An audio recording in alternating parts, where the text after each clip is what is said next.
क्या आपको बार बार सांस लेने में तकलीफ होती है? सीने में जकड़न या सीटी जैसी आवाज आती है? सावधान, यह अस्थमा हो सकता है।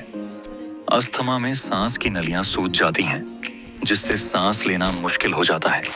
धूल, धुआं, ठंडी हवा या एलर्जी से यह बढ़ सकता है। मुख्य लक्षण: सांस फूलना, सीने में जकड़न, खांसी। खासकर रात में सांस लेते समय सीटी की आवाज क्या करें? डॉक्टर की सलाह से इनहेलर का इस्तेमाल करें।